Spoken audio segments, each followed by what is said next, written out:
Three researchers just tracked 14,419 self-published novels sold on Amazon. Matched to daily sales data from 2023 through the middle of this year. That's a long time.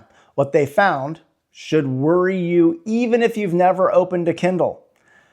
Books flagged as mostly AI made up 1 in 5 titles in the catalog. So 20% of all books are written by AI. They earned barely $1 in $10. So they're 1/10 of the sales. That might sound legitimate individually. Most of them flopped. But collectively, they changed everything about who's getting paid. So here's the math. The number of books selling each quarter grew 19-fold over that same period of time. Revenue grew, however, less than 9-fold. So do that division, and you already know what happened to the average return on any single book. It went way down. Now here's the part that should really get your attention no matter whether you're in the book industry or not. Books with 0 detected AI text still held most of the bestseller ranks. They still earn the most per title. Quality won out, basically, exactly like you'd expect it to. And they still made less money. At the same time, however, revenue per human-only book fell 17%, comparing 2023 to 2025 releases. So that's not about displacement. Nobody got replaced by a better machine here. It's dilution. A fixed pool of reader attention and reader dollars got split across a much bigger pile of products. So the return on any single one of them dropped, even for the best ones on the shelf. Most people worry about AI taking their job by doing it better than they can. It's actually a different threat we're talking about here, and it should worry a broader set of leaders, no matter what industry. You don't have to lose to a superior competitor anymore. You can lose to a flood of mediocre ones, none of which beat you individually, all of which take a slice of the same limited attention and market share. Look at where this hits hardest and where it barely gets touched. Inside Kindle Unlimited, where readers pull from one shared pool and no single author owns the relationship with the reader, humans lost the most ground. But in fantasy and horror, where readers come back for a specific author or a virtual world that they already love, revenue per human book actually rose 35% over the same period. It's the same flood of commodity information, but a completely different outcome because those authors owned something the flood couldn't reach. This isn't just a publishing story.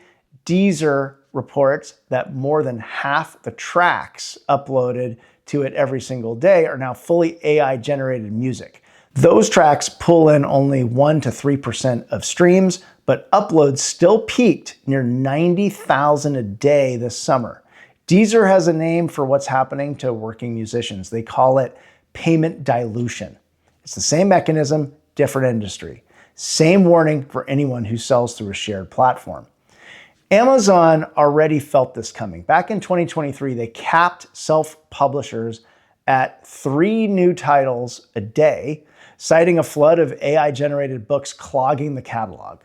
Platforms feel dilution first because it shows up in their own economics before it shows up in yours as a business. Once a platform sets a cap like that, it's telling you something important, that the flood was already getting big enough to threaten the whole system it depends on. Think about why books were so exposed in the first place. Entry costs are close to 0. Readers keep coming back to the same familiar genres. Discovery runs through one shared pool of rankings and recommendations on one dominant channel. None of that is unique to publishing, though. A lot of markets share those exact conditions.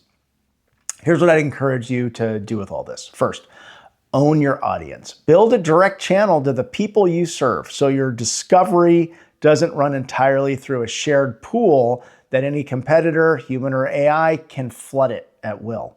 Second, make your humanity visible. Show your customers what's actually human and verified in all of what you deliver. In a market that's saturated, human trust is becoming the currency everyone's competing for, and basically no one's really truly protecting right now. Third, watch your exposure. Ask yourself honestly how cheaply a good enough version of what you sell could be produced right now, and how much of your demand still flows through a platform, a feed, a ranking algorithm, or anything else you don't control. Quality used to be the moat. This study says the moat's moving. It's not about making the single best version of something, the better mousetrap anymore. It's about being the name people seek out on purpose through a channel you actually own. You need to do this before the flood reaches your market. And that's the reframe, so you can leapfrog the headlines, your leadership, and your business. Subscribe so you don't miss the next one, and find me at sorenkaplan.com. And I make this podcast free and without ads, so if you liked it, please follow and give it a rating or a like.